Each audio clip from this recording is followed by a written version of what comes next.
S. Gurumurthy, the eminent Chennai-based chartered accountant and an ideologue of the Sangh Parivar, is someone I have admired because he has struck out against the high and the mighty over the years without fear or favor. Which is why I was surprised and a little disappointed when on Twitter I suddenly found S. Gurumurthy posting an article I had written in 1993 and then claiming that I had defended Dawood Ibrahim. Normally one would respond to it just on Twitter with a small tweet, but I don't think 140 characters is enough. And this controversy has raged on for 23 years. So it's time to set the record straight. And this is what really happened. A week after the Mumbai blast, I wrote an article in the Times of India where I was working as the city editor, where I made it clear that an attempt was being made to hand over certificates of patriotism to the Mumbai Muslim, or they were being asked to provide certificates of patriotism in the aftermath of the serial blasts. And that is where I brought in Dawood Ibrahim to expose some of the hollowness and bogusness of this business of handing over certificates of patriotism. Bal Thackeray, the then Shiv Sena chief, had said that the true test of patriotism of an Indian Muslim is that when India plays Pakistan, the Muslim must be seen, the Indian Muslim must be seen to be supporting India with a tricolour. Then he is a true patriot. Well, the irony of it was this, and this is what my article pointed out, that in October 1992, when India was playing Pakistan in Sharjah, images were shown of Dawood Ibrahim waving the tricolour and supporting the Indian team. In fact, players of the team told me that Dawood had come to the dressing room and offered them a Toyota car each if they beat Pakistan, and that he had bet heavily on an Indian victory.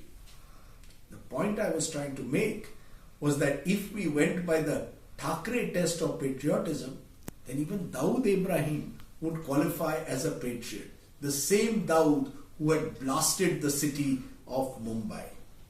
That's the rather complex point I was trying to make. But sadly, who wants complexity? So over the years, it has been simplified to suggest that Rajdeep Sardesai was being an apologist for Dawood Ibrahim. What can I say? The sad part is that we live in a world where nobody wants these complex arguments. It's so easy to label someone and to try and make this argument black and white. And every time the issue of nationalism versus pseudo-nationalism comes out, someone brings out my old article. I wish some of you read it.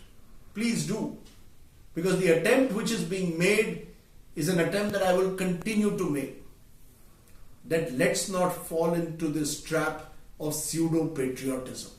Because then even the Dawood Ibrahims of the world will line up and claim that we are patriots because we support India in a cricket match against Pakistan. The true patriots of this country are the anonymous Indians who do a hard day's work, pay their taxes. The true patriots are those who stand like sentinels on the border facing terrorists and giving up their lives so that we can sleep comfortably. Those are the true patriots of this country.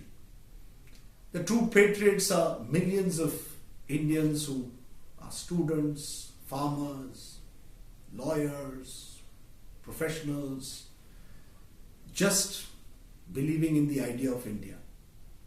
And frankly, I believe that the idea of India cannot pit Indian versus Indian.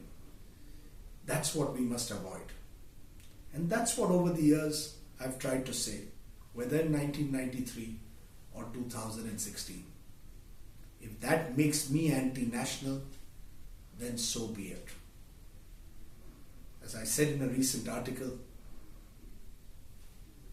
I'm proud almost to be anti-national by the definition of some.